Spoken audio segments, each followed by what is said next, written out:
Turning now to this, author Michael Wolff claiming in his new book Landslide that Fox News gleefully brought down Donald Trump.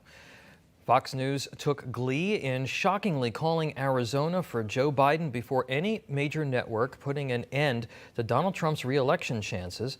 Former President Trump even tweeted about the situation at the time, saying, quote, "The biggest difference between the 2016 election and 2020 was Fox News." So let's bring in our panel for their thoughts on all of this.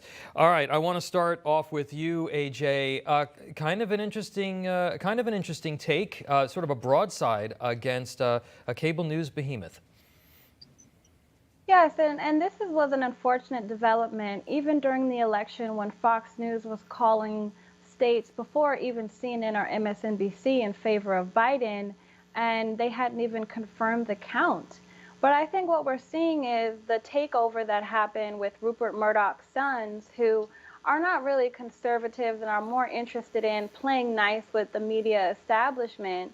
And so it's taken a pivot in who its audience is and how in its commitment to truth. You know, it used to be that you could tune into Fox and see something that you wouldn't on any other network. You'd be able to see the truth. And so we have to actually hold them accountable that your audience is still conservative and they want to know what's the reality of things. They don't want your spin and they don't want your bias. And playing nice with the media establishment is not worth it. Stacey, how surprising is this really? And we did learn that Lachlan Murdoch and his wife did contribute some $2 million to Senate Democrats and I believe to the Biden campaign, to the Buttigieg campaign, that there has been a bit of a change over at Fox. Well, I mean, I look at it from the holistic viewpoint, which is I wasn't very happy with the coverage on election night, but they still have Tucker Carlson, who is very conservative, and he does actually take on all of the tough issues from the vaccine to the deep state to the fact that he's so good at taking down the establishment that he is being surveilled by the NSA. So I take a holistic approach at it. Hannity is still there. They still have some very strong conservative voices, Gutfeld. So I want more options, not less. It disturbs me that we have MSNBC, CNN, NBC, and then all of the local channels. They're all left-leaning. And then you only have OAN and Newsmax and Fox on the right. Yeah. And those, I mean, obviously the ratings juggernaut has been Fox, and now Newsmax is really, coming on strong. I want to see 4 or 5 really huge conservative networks, because that would reflect an audience in the United States that has critical mass. So we have to do more on the ground. Of course, I'm interested in what people do on television, but my main concern is what Americans are doing on the ground to spread the conservative message, to talk about our Judeo-Christian founding, to help each other, and to create more community and less division, because the left is actually creating a ton of division, and they want to bring that same division from their side to the right. And we are usually much happier, much better looking. We have much more. And so I want to focus on maintaining that and growing that part of our success. Trey, your thoughts on these comments? It is suggested almost as if this was something from an editorial standpoint. And I was here that night.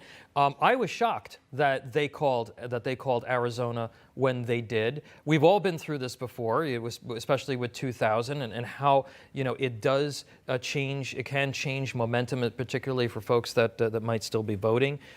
We've certainly seen a shift in Chris Wallace's attitude. He's certainly gone further to the left in terms of the way that he's treating the Biden administration. Your comments on this?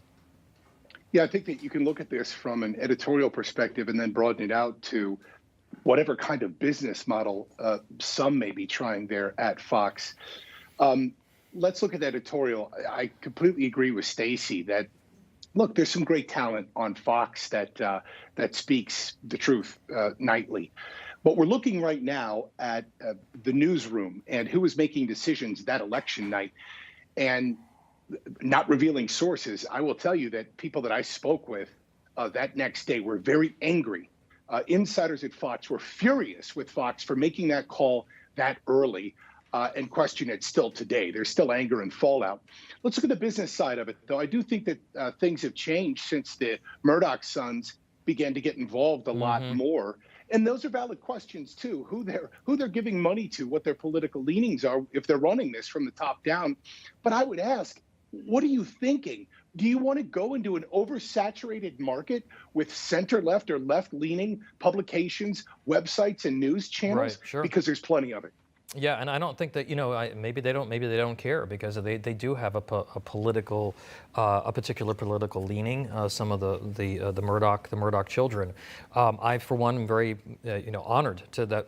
In here, this is independent media. Nobody calls and tells me, well, you can't be pro-life and pro-faith and pro-freedom on the air. So. Thank you, panel, for those comments on this. Very provocative new book. Stand by.